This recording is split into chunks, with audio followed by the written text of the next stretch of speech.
The month. Just a month separated me from the unknown, from a life I didn't choose. The staggering news hit me like a slap in the face, shattering dreams into tiny shards. The fork clattered onto the plate with a ringing noise while my temples throbbed with pulsating pain.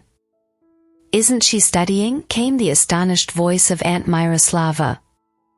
"We have different customs," father interjected, his voice cold and merciless. "Your women are selfish, Miroslava. They only think of themselves. Ours are made for men. She doesn't need university. Amal was raised for something else."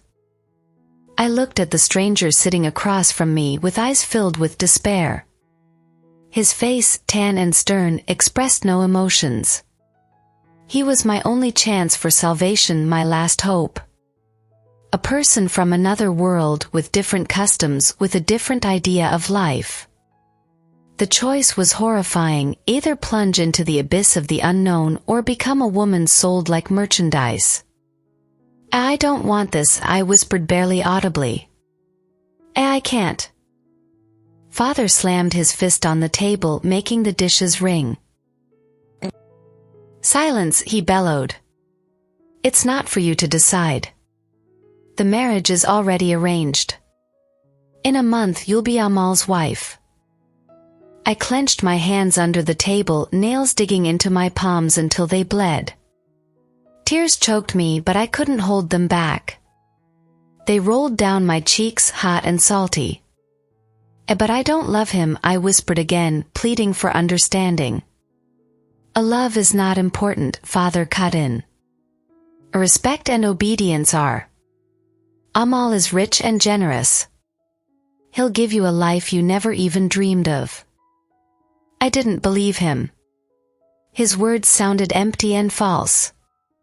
I didn't believe that happiness could be built on lovelessness and submission. "I don't want this," I repeated, staring defiantly into his eyes. "I won't marry him." Anger flashed in his eyes. He rose from the table, looming over me. "You'll do as I say," he hissed. "Otherwise you'll regret it." I shrunk in my chair, feeling fear grip my heart. What should I do? How could I escape this trap? The night passed in contemplation. I couldn't sleep, my brain feverishly searching for a way out. Marriage to Amal seemed like a nightmare from which I couldn't wake up. In the morning, determination hid behind dark circles under my eyes. I wouldn't give in. I wouldn't let father ruin my life. "Aunt Miroslava," I addressed her when we were alone in the kitchen. Aunt Miroslava, a woman with a kind heart and sympathetic eyes, looked at me with concern. "What's wrong, dear?" she asked gently.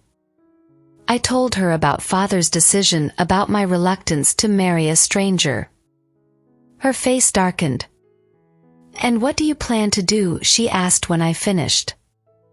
"I don't know," I admitted. "But I don't want this marriage.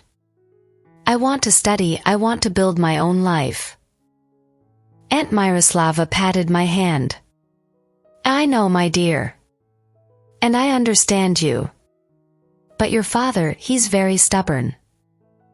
"Then we must act," I declared resolutely.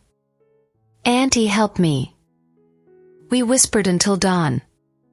To my surprise, Aunt Miroslava supported me. She proposed a risky plan that could be my only salvation. The following days were filled with tension. I pretended to accept my fate, attentively listening to Amal's stories about his life in the East, about the customs of his people. But deep inside, hope burned within me. Hope for escape.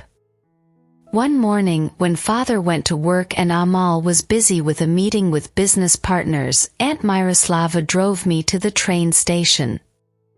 My heart fluttered like a bird in a cage. I didn't know where I was going, but I understood that I had no other way out.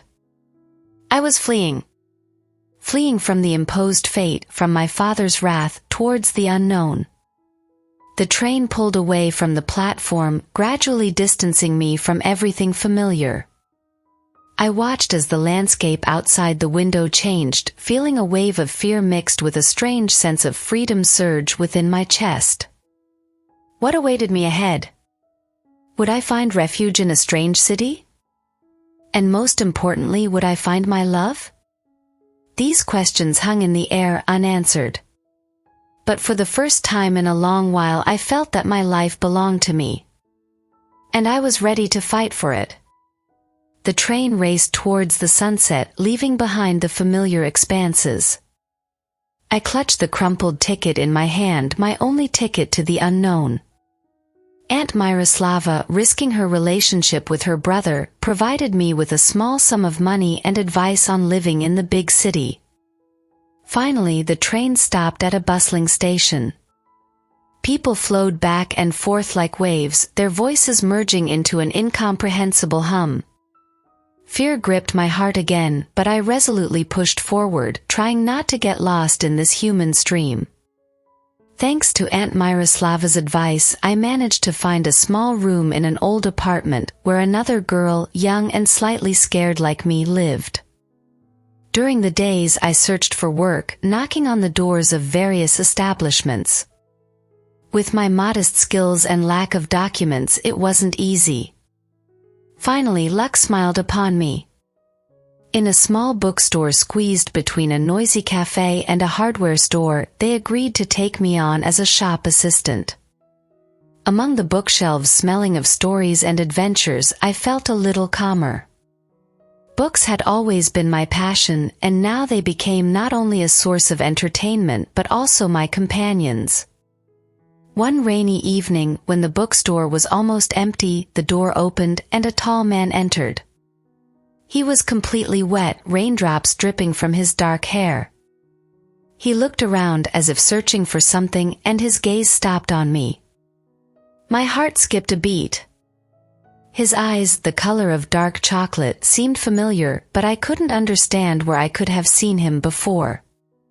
He approached closer and, waiting for me to raise my head, quietly said, "Excuse me, could you tell me where I can find a book about the history of your country?" I was surprised. My accent must have given me away. But curiosity quickly replaced surprise. "Yes, of course," I replied, walking over to the shelf. "These few books might interest you." We struck up a conversation.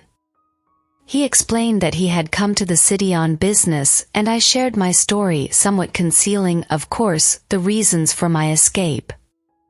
He listened attentively, his gaze never leaving me for a moment. "You're very brave," he finally said. "And it seems you love to read.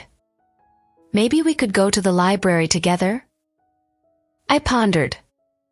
This person was completely unfamiliar to me, but he exuded a certain warmth. And to be honest, I really wanted to talk to someone who understood me. Okay, I agreed, surprised by my own boldness. But only after work. He smiled. And from that smile, something inside me flipped. Maybe it was madness, but I felt like I had met someone who could be more than just an acquaintance. Days flew by. Work at the bookstore not only brought me a modest but stable income but also moral satisfaction. I immersed myself in worlds created by writers, experiencing joys and sorrows with the characters. Books became my faithful friends, helping me to distract myself from worries and thoughts about the future. With the mysterious stranger named Daniil, we met more and more often. He turned out to be not just a pleasant conversationalist but also a person genuinely interested in me. We talked about everything in the world: literature, art, our dreams, and hopes. With him I could be myself, without fearing judgment or pity. One day during a walk in the park, Daniil stopped near an old gazebo entwined with ivy. "You know," he said, looking at the city sprawled below, "this gazebo resembles my homeland. Equally mysterious and beautiful." I involuntarily held my breath. Could it be him? And where are you from? I asked cautiously. He turned to me and I saw sadness in his eyes. I'm from the country you fled, he replied quietly. A chill ran through me. The world was indeed too small. But had fate decided to push me back into the past again? Are you Amal? I whispered almost inaudibly. He was silent, but a whole range of emotions flickered across his face: surprise, pain, and, it seemed to me, even relief. Yes, he finally admitted. The next few minutes we were silent. My head was spinning. Amal. The same Amal from whom I fled was standing before me now. What to do now? Should I tell him everything or disappear again to avoid confronting the past? Anya, Danilo finally broke the silence, his voice soft. Tell me why you fled. And I told him. I told him about the arranged marriage, about my father's pressure, about my desire to build my own life. He listened attentively without interrupting. I don't blame you, he said when I finished. You had the right to choose. But what should I do now? I asked despairingly. I can't go back home, but here I'm a stranger too. Danilo took my hands. His touch was warm and gentle. You're not a stranger, he said softly, looking into my eyes. You're here with me. In his words there was more than just support. And suddenly I realized what I felt for him. Not just sympathy, but something deeper, more profound. But could there be love between us? Between a girl who fled from marriage and a man who was chosen for her? The night after meeting Danilo passed without sleep. My head throbbed with thoughts. Amal turned out to be nothing like I imagined. He was sensitive, intelligent, and his eyes lacked the cold gleam I saw during our first meeting at home. But did that change anything? He was still the one I fled from. And now what? Should I tell him about my feelings, which flared up suddenly and brightly like a summer storm? The next day, arriving at the bookstore, I was surprised to see Danilo. He was sitting by the poetry shelf, carefully examining a poem. A good morning, I greeted softly, trying to hide my excitement. He looked up and a warm smile appeared on his face. Good morning, Anya, he replied. Forgive me for coming without an invitation, but I wanted to see you. We left the bookstore and strolled through the streets of the city. The conversation didn't flow as easily. The silence between us was no longer as comfortable as before. It was filled with uncertainty and fear. Finally, Danilo stopped. Anya, he said seriously. I understand why you fled. And I'm not going to force you into anything. But... He paused for a moment. But I can't help but tell you what I feel. He confessed. He confessed his feelings, which, as it turned out, were mutual. My heart fluttered like a bird in a cage. I feel the same way, I whispered barely audibly. And then he gently took my hands and kissed me softly. The world around us seemed to cease to exist. There was only me and him, and this kiss that encapsulated all the unspoken words and emotions. When we finally broke apart, the air between us felt lighter. But the question that hung before remained. What should we do? I asked, knowing that the problem with the past hadn't disappeared. Danilo pondered. We need to talk to your father, he finally said. Maybe he can understand you. I hesitated. But there was no other way. The next few days were filled with anticipation. Danilo contacted his family and they agreed to help. He wrote a letter to my father telling him about our relationship and asking for his blessing. The reply came a week later. My father wrote sparingly, but the main thing was he did not forbid us from seeing each other. The meeting with my father was difficult. He reproached me for many things, but eventually he reconciled with my choice. And 6 months later, Danilo and I got married. Our wedding was modest but sincere. And although it was nothing like what was planned before, it was filled with love and hope. Now, sitting on the balcony of our small apartment, I watch the sunset. Danilo sits next to me, his hand tightly holding mine. The eastern rose, like me, found its roots not where it was planted, but where it was watered with love. And although the path to happiness was rocky, it led us to where we longed with all our hearts. Thank you for being with us today. I hope that this story has brought you emotions. If you enjoyed the video, don't forget to like it, subscribe to the channel, and click on the bell so you don't miss any of our new stories. Thank you for your support. You are the best.